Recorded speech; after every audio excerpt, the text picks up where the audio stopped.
Sama-sama tayong magiging saksi!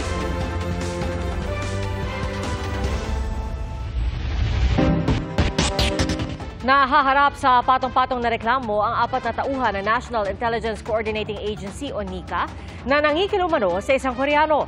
Pero giit ng mga suspect, lehitimo ang kanilang operasyon. Saksi, si Salima Refra. Operasyon ito ng NBI Human Trafficking Division kamakailan. Ang kasama nilang Koreano nag-abot ng pera sa 4 na tao sa video. Pagkatapos, pinaligiran na sila ng mga taga-NBI.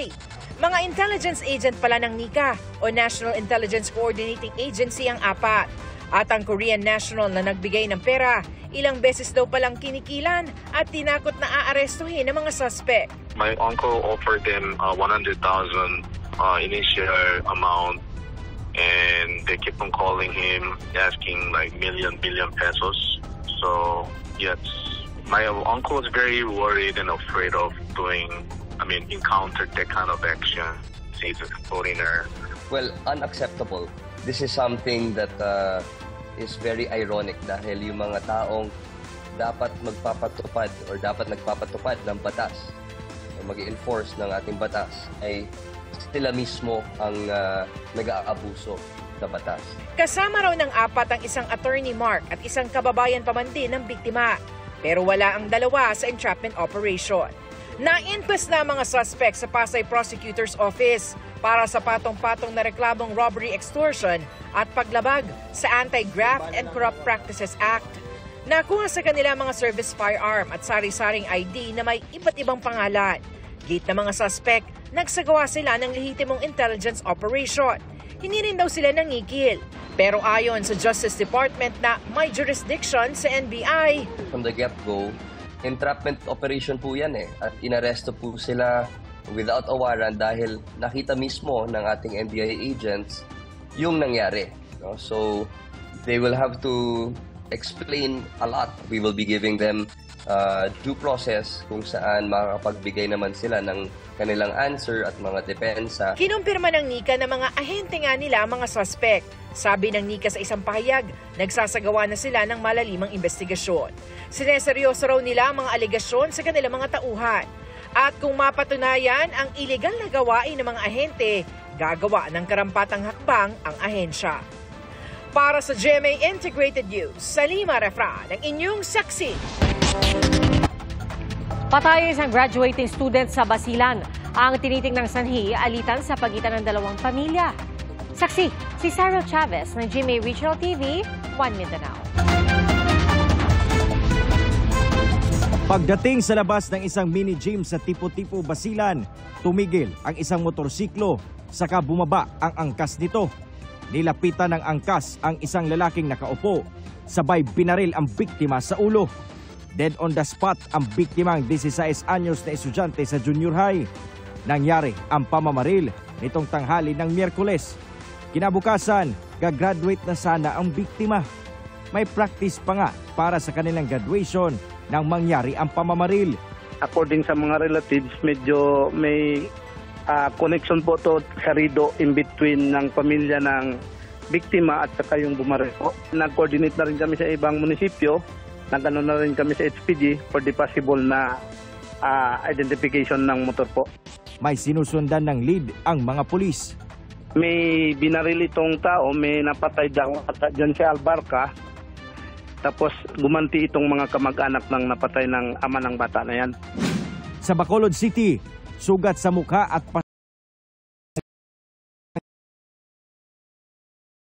tapos siyang sugurin ng kanyang live-in partner sa kanyang pinagtatabahuan. Ginsulod ako sa obrahan, rason ay dala sa gunting, kay bunoon niya ko.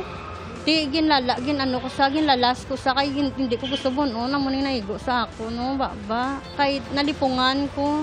Kwento ni Maymay, madalas manghingi ng pera ang kanyang ka-live-in para sa sugal at nagagalit daw ito kapag hindi na pagbibigyan. Duga pasingit bala. Kapang lampusa, kapang basa. Gin kasinan ko siya 500 kay para hindi sa vlog kadto pagdugay-dugay ara sa rason samtang gamtang sa gampang sa sang cellphone ko na perdi sa ang mga bato gin pang lampo siya nagkalabok ka. Ayon sa pulisya, Paglabag sa Anti-Violence Against Women and Their Children Act o RA 9262 ang ginawa ng sospek na hinahanap ng mga pulis. Para sa GMA Integrated News, Cyril Chavez ng GMA Regional TV 1 Mindanao, ang inyong saksi. 2.5 million pesos na halaga ng alahas ang natangay sa isang senior citizen na nabiktima ng budol-budol sa Bacolod City. Ayon sa mga pulis, pinapasok ng biktima sa kanyang bahay ang babaeng suspect at ang kanyang 3 kasabwat sa pag-aakalang magsasagawa ito ng cleansing. Akala ng biktima, feng shui expert ang babae at doon umano ninakaw ang 10,000 pisong pera ng biktima, gayon din ang 2.5 million pesos na halaga ng alahas. Naniniwala naman ang pulisya na matagal nang tinitiktikan ng grupo ang galaw ng biktima. May persons of interest na rin sila sa naturang krimen. Naging bagyo na ang low-pressure area sa labas ng Philippine Area of Responsibility. Sabi ng Pag-asa, wala naman ito epekto sa anumang bahagi ng bansa at Hong Kong o mainland China ang tinutumbok nito ngayon.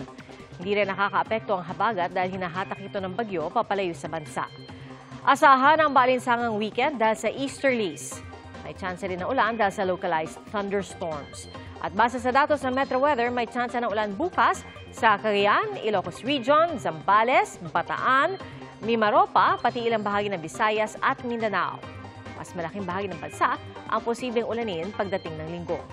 Malalakas ang ulan sa ilang lugar, lalo na sa Mindanao, kaya maging handa sa banta ng baha o landslide. May chance rin ng ulan sa hapon sa Metro Manila ngayong weekend, kaya ingat po kayo, mga kapuso, kung meron po kayong lakad. Bilang ng mga papasadang motorcycle taxi, nais ng MMDA na malimitahan sa panukalang batas para gawin silang legal na public transportation. Nasa 70,000 na sila sa ilalim ng iba't ibang Transport Network Company o TNC, bagamat pumapasada sa ilalim ng pilot study. I-require din sa ilalim ng panukalang batas ng training sa mga rider at pagtatakda ng mga uri ng motorsiklong pwedeng i-hire. Pabor dito ang ilang TNC. Unang automatic weather station na gawang Pinoy inilunsad. Magiging kaagapay raw ng Pag-asa ang WELO o Localized Weather Environment and Hydromet Monitoring System dahil naipapakita nito ang real-time weather updates sa bawat lungsod o bayan. Ang WELO ay gawa ng ilang guro at siyentipiko ng Mapua University at pinondohan ng Department of Science and Technology.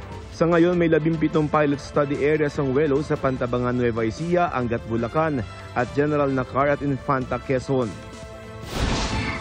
Ilang mga isda mula Masinloc, Zambales sa pagpalaot idinaan ang kilos protesta kontra China. Partikular nilang pinalagaan ang utos ng China na huhulihin at ikukulong nila ang mga dayuhang papasok daw sa kanilang maritime borders.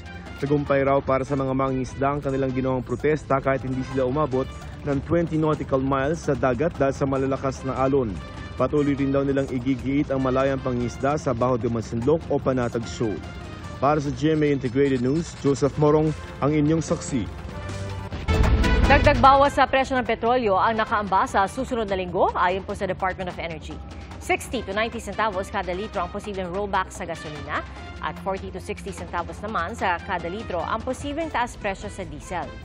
75 to 90 centavos ang nakikitang pagtaas ng presyo sa kada litro ng kerosene. Batay po yan sa 4 na araw na trading. Ayon sa DOE Oil Industry Management Bureau, nakaapekto sa paggalaw ng presyo ng langis ang pagpapatuloy ng bawas produksyon ng OPEC Plus, ang pagtaas ng demanda sa pagpasok ng summer season sa ilang bahagi ng mundo at ang paglalabas ng Amerika sa gasoline products sa kanilang reserve. Arestado sa magkahiwalay na operasyon ng mga suspect na sangkot umano sa pagbebenta ng iligal na armas sa Pasig City.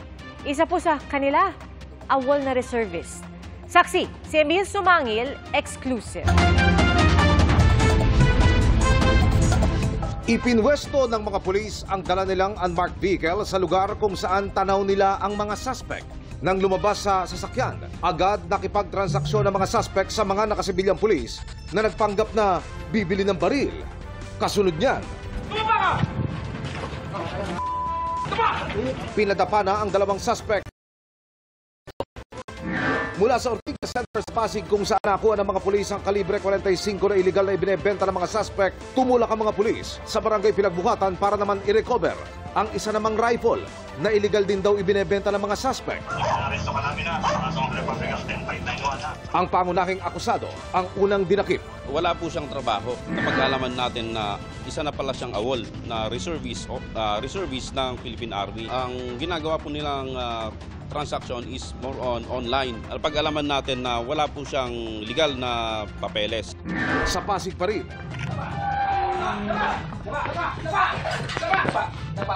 Ni-raid ng mga pulis ang bahay na ito at agad na inaresto ang lalaking inabutan nilang nasa silong.